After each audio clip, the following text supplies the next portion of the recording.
we've had a very successful year. In the first 3 quarters, we've made more revenue than in the whole of the last year, quite significantly. And we also announced that we were having a very strong fourth quarter as well. Hello, you're watching Proactive. Joining me is SulNOx Group CEO, Ben Richardson. Ben, very good to speak with you. For viewers not familiar with the company, can you tell us more about SulNOx and what you do?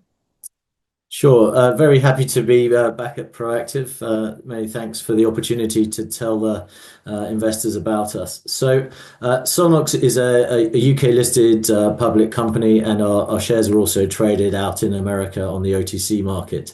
What we do is we are inventors of all-natural solutions to improve the combustion of all liquid hydrocarbons. So all petrols, diesels, heating oils, marine fuels, and increasingly around biofuels as the bio content increases in regulatory as a result of regulatory demands.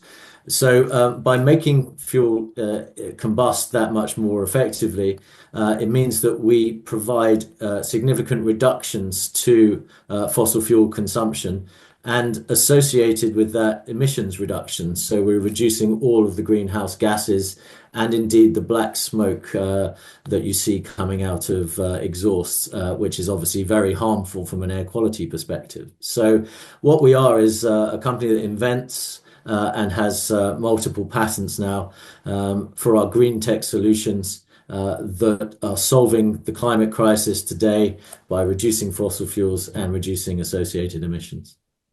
Ben, who are your main customers? Which industries are you targeting?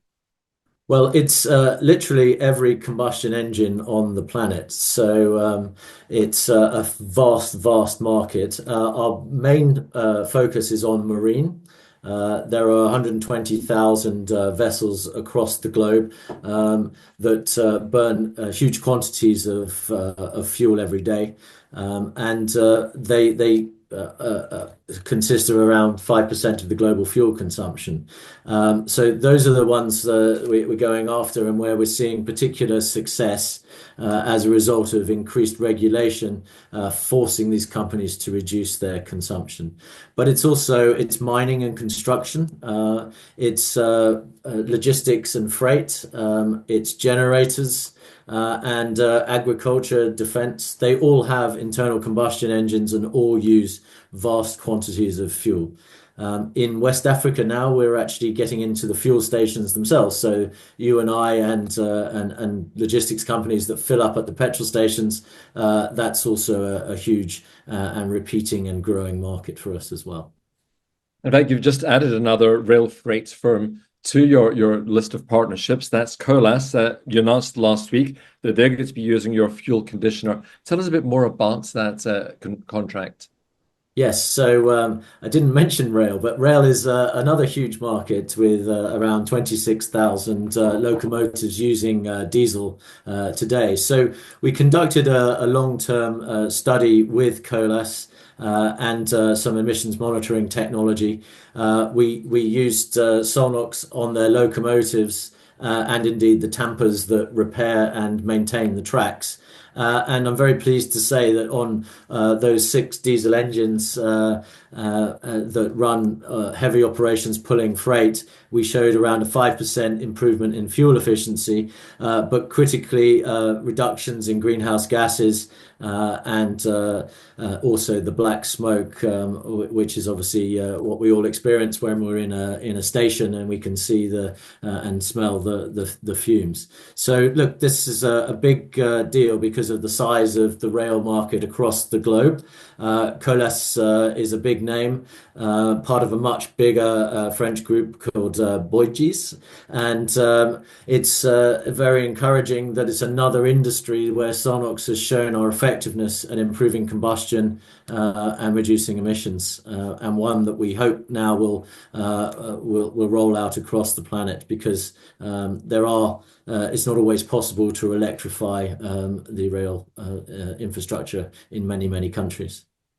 Ben, you talked about your growing success, and I suppose that was evidence in your third quarter trading update that was released back in February.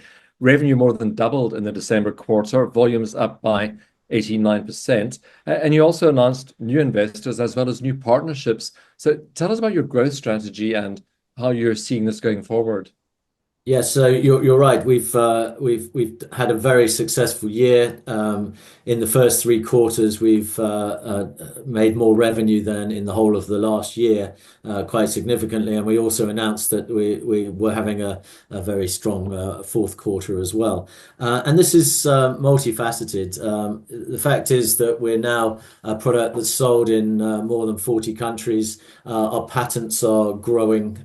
Recently announced Brazil, Malaysia, and indeed new products for oil reclamation in Nigeria. But the partnerships that we're forming have come through successful trials of the product. So companies like Eastern Pacific Shipping, one of the world's largest privately owned shipping companies, they completed an extensive evaluation of the SulNOx products and are now adopting it on more than 30 vessels and are becoming investors and also incentivized to get others involved, other huge shipping companies.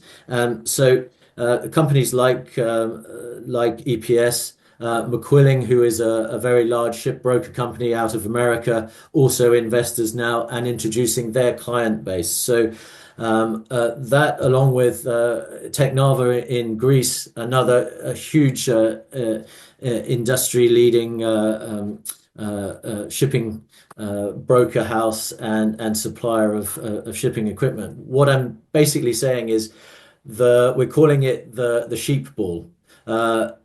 Shipping companies very difficult to get at first, but now momentum is coming both from individual fleets, but also now we have significant players who are coming to us and offering to represent the product, especially having seen the effectiveness of the product on their own fleets.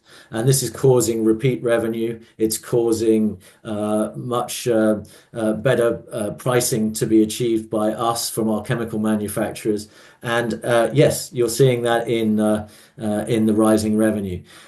So the idea is that we will have these big companies representing SulNOx with access to their significant and important networks. So it means that growth will happen a lot faster than it has to date, which is super exciting, and why we're now hiring vast numbers of people to keep up both on the technical front, and also new research and development is coming as well. The advent of biofuels in shipping, as I mentioned right at the beginning, is gathering momentum, and with the latest IMO meetings, which you may have seen in the press, more and more biofuels will be used in shipping, and I'm pleased to say we are thought leaders and market leaders in that space as well.